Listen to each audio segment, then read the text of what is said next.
গরম গরম ফুলকো লুচির সঙ্গে যদি একদম কম তেলে নিরামিষ আলুর দম খেতে চান তাহলে আজকের রেসিপিটি আপনার জন্য। খুব কম উপকরণে একেবারে দুর্দান্ত স্বাদের একটি দারুণ রেসিপি। এই রেসিপিটি আপনারা শ্রাবণ মাসে সোমবার করে যখন ব্রত বা উপবাস ভাঙবেন তখনও আপনারা এটা ট্রাই করতে পারেন। অসম্ভব সুন্দর স্বাদের একটি রেসিপি। তো চলুন দেখে নিই কীভাবে এটি তৈরি করব। তার জন্য প্রথমেই কড়াই গরম করে তাতে একটু তেল দিয়ে দিলাম তেজপাতা, একটু লবঙ্গ, একটু দারুচিনি এবং 2টি এলাচ। এবার এই তেলের মধ্যে আলুগুলো সুন্দর করে নেড়ে চেড়ে ভেজে তুলে নেব।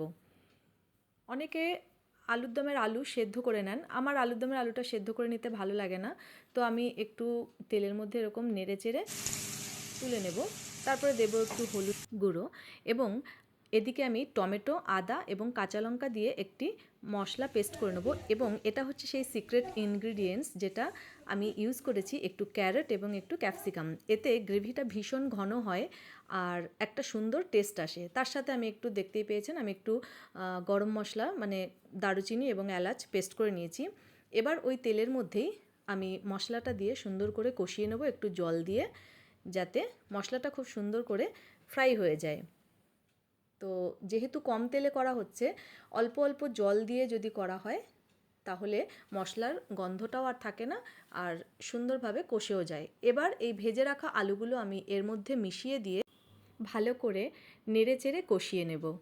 তো মশলাটা কষাতে কষাতে বলি যে কেন আমি ওই ক্যাপসিকাম এবং ক্যারটটা দিলাম, কারণ যেহেতু আমি একটু ঝোল ঝোল আলুর দম করব, এখানে যাতে বেশি মশলার ইউজ করতে না হয় তাই আমি এখানে অল্প জিরে গুঁড়ো, ধনে গুঁড়ো দিয়েছি, আদাটাও অল্প দিয়েছি, তার সাথে টমেটো এবং ক্যাপসিকাম আর ক্যারট দিয়েছি যাতে গ্রেভিটা ভালো করে ঘন হয়ে যায়। তো আপনারাও এটা ট্রাই করতে পারেন। এটা কিন্তু খুব সুন্দর একটা টিপস অ্যান্ড ট্রিক্স বলতে পারেন। এটা কিন্তু ভীষণ ভালো গ্রেভিটা হবে এবং তার টেস্টটাও খুব সুন্দর হয়, দারুণ লাগে। তো এরপরে আমি আগে থেকে গরম করে রাখা জলটা এখানে ঢেলে দিচ্ছি। পরিমাণ মতো আপনারা জল দেবেন, যে যতটুকুনি গ্রেভি করতে চান সেরকমভাবে। তো এইভাবে করে গরম জল ঢেলে ভালো করে মিশিয়ে নিয়ে কিছুক্ষণ ঢাকা দিয়ে রেখে ফুটিয়ে নিলেই তৈরি হয়ে যাবে দুর্দান্ত স্বাদের সেই আলুর দম রেসিপি।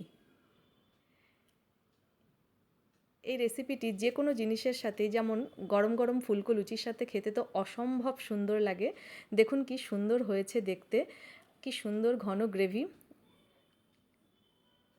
রেসিপিটি যদি ভালো লেগে থাকে তাহলে ভিডিওটি লাইক করুন, আপনার বন্ধুদের সঙ্গে শেয়ার করুন এবং এই রকমই আরও সহজ এবং সুস্বাদু রেসিপি পেতে আমার চ্যানেলটি সাবস্ক্রাইব করবেন। Thank you so much. আবার দেখা হবে নতুন একটি ভিডিওতে।